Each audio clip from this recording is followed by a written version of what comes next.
Hello everybody, this is Danny from Deep South Homestead. We are out here in our shop getting ready to go plant our English peas. Before we plant our English peas, we want to be able to use an inoculant. We're using a different type of inoculant this year than we normally use. This particular type of inoculant says to make a slurry up and actually dampen the seeds and put the inoculant on the seed that way. We normally just put the inoculant down in the row, the granular type, but we didn't get that this year, so we're trying a new variety and a new way.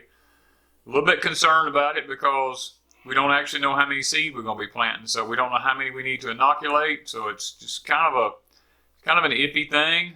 We don't want to inoculate too many seeds and wet them and then not use them, so it's going to be a hit and miss thing. But we've got our inoculant put in this big container here, and what we're going to do is there's no instructions that tells you exactly how to do this. We're going to actually put a little water down in here. It says to make a slurry out of it. So we're going to continue to mix this up. I'm going to mix a little more water just so I can slosh it around. You see what it looks like. We're going to pour our seeds in there. We're going to guess at about how many we think we'll be planting.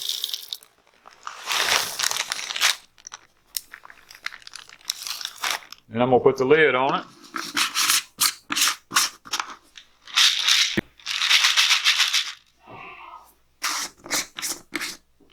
As you can see down in there, we've got our inoculant on our seeds now.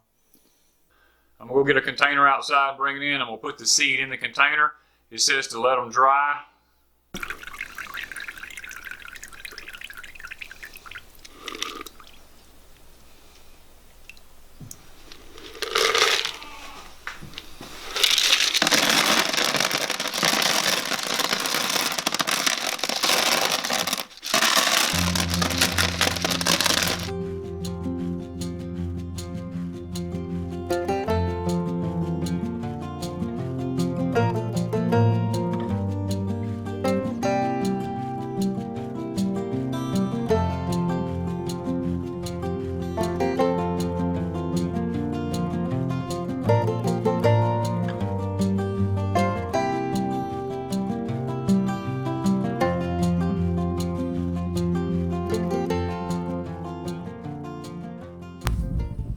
Okay guys, we've got a new tool here. The Hoss tool has come out with. It's called a row marker.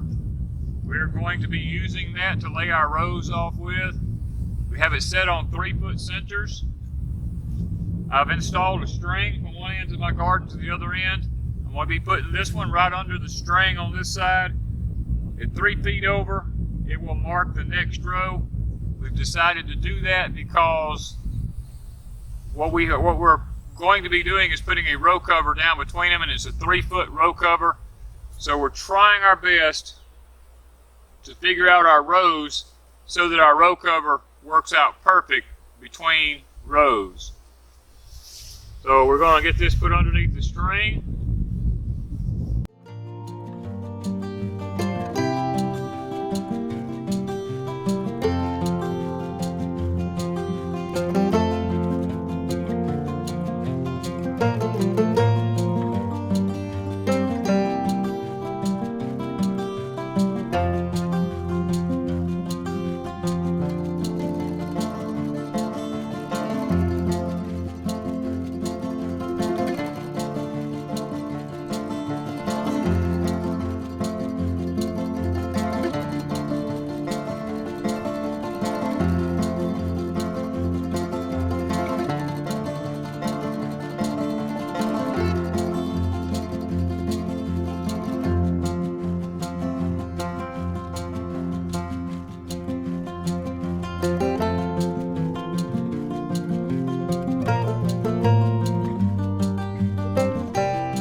Okay guys, we just finished planting by hand behind the planter because we actually inoculated a little bit too many seeds, not knowing exactly how many we need, and rather than waste them, we went back and inserted them in the row randomly by hand so that we'd be sure not waste any of our seeds. And having extra seeds in English peas is not going to hurt anything because they'll usually still make, and it not be too, but them being thick, it's not going to hurt them, let me put it that way. So next thing we're going to do is be putting up all of our T-posts and our panels.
We've just finished our row covers. We're run out of staples, so we got to go to town and get some more staples to finish this up with. But guys, look, I have an English pea manual out there. If you're interested in how to plant English peas and do it successfully, down in the description down below, you will find a link to that book over on our Etsy store at deepsouthhomestead.etsy.com. So we're going to get some staples and see if we can't get this thing finished up before the weather gets in here. Thank you guys for staying on this journey with us.